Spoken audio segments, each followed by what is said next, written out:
Student, कैसे हो आप सब। आई होप अच्छे होंगे। आपका हमारे यूट्यूब चैनल पर स्वागत है। हम पढ़ रहे हैं केमिकल रिएक्शन ऑफ एल्केन।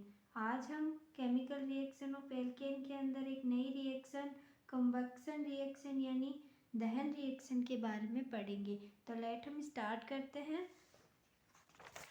दहन रिएक्शन के अंदर हम क्या करते हैं कि एल्केन का दहन करते हैं। तो वायु की उपस्थिति में एल्केनों का ऑक्सीकरण होता है। इस अभिक्रिया में बने उत्पाद के रूप में हमें कार्बन डाइऑक्साइड, जल तथा दहन ऊर्जा प्राप्त होती है। ठीक है। अब एलपीजी गैस के जलने से भी यह क्रिया संपन्न होती है। अब ये जो दहन ऊर्जा है इसका एग्जाम्पल देखते हैं। तो हम क्या करते हैं, पेंटेन का दहन करते हैं। तो पेंटेन का दहन हम किस प्रकार से करेंगे। ये हमने कोई पेंटेन ले ली और पेंटेन की रिएक्शन किसके साथ कराई, 8 मोल ऑक्सीजन के साथ। तो हमें 5 मोल कार्बन डाइऑक्साइड और 6 मोल H2O प्राप्त हुआ। और साथ ही साथ दहन ऊर्जा यानी कि -845 कैलोरी ऊर्जा भी प्राप्त हुई। यह अभिक्रिया क्या है, ऊष्माक्षेपी है। ऊष्माक्षेपी इसलिए क्योंकि यहाँ हमें ऊष्मा प्राप्त हो रही है। अब इस रिएक्शन के अंदर जब हम एल्केन लेंगे तो एल्केन के लिए जो हमारे ऑक्सीजन परमाणु होते हैं उनके मोलों की संख्या फिक्स होती है। यानी कि अगर हम अलग प्रकार की एल्केन लेते हैं तो उसके लिए अलग प्रकार के अणु लेने होंगे ऑक्सीजन के। यानी कि अगर हम पेंटेन ले रहे हैं तो हमें यहाँ 8 मोल ऑक्सीजन लेनी पड़ी। तो अगर हम ब्यूटेन लेते तो यहाँ ऑक्सीजन के मोलों की संख्या क्या होती, अलग होती।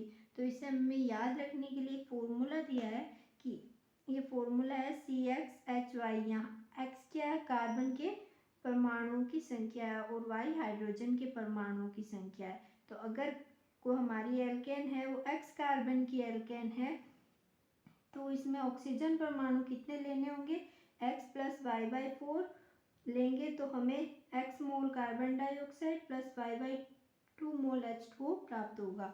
इसे मैं आपको एग्जाम्पल के थ्रू समझा देती हूँ। इसके अंदर क्या होता है, इस फॉर्मूले को बता रही हूँ कैसे अप्लाई करते हैं हम रिएक्शन के अंदर इसको। तो इसके अंदर क्या है कि ये फॉर्मूला है। इसके अंदर देखो X क्या है, कार्बन के परमाणु की संख्या है। तो हमने 4 कार्बन के परमाणु लिए यानी ब्यूटेन ली। और Y क्या हो गया, हाइड्रोजन यानी 10 मोल, यानी 10 परमाणु हमने हाइड्रोजन के लिए और 4 परमाणु हमने कार्बन के लिए। तो हमारी ब्यूटेन ली। तो इसके लिए हमें कितने मोल ऑक्सीजन लेनी पड़ेगी। तो यही फॉर्मूले के थ्रू लगाते हैं कि कार्बन कितने है, 4। तो यहाँ X की वैल्यू 4 पुट कर रहे हैं, Y की वैल्यू 10 पुट कर रहे हैं और बटा 4 तो दे ही रखा है।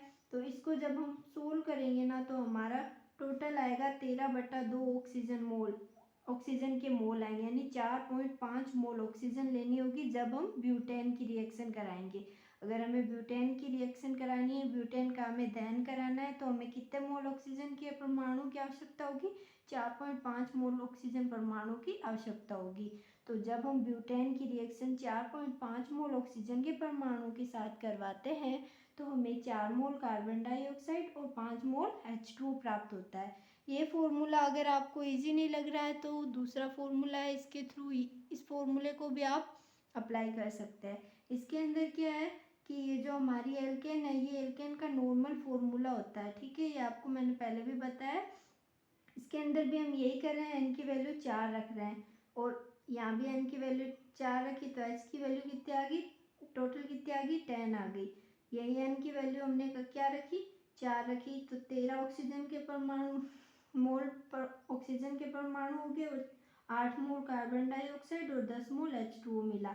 ठीक है, अब हमें क्या करना है, हम इसको पूरी रिएक्शन को 2 से डिवाइड कर देते हैं। जब हमने इसको 2 से डिवाइड किया तो ये आ गया हमारा 4.5 मोल ऑक्सीजन परमाणु। ठीक है, तो इसमें भी क्या है, ब्यूटेन की रिएक्शन हमने 4.5 मोल ऑक्सीजन परमाणु के साथ कराई तो 4 मोल कार्बन डाइऑक्साइड और 5 मोल हमें H2O प्राप्त हुआ।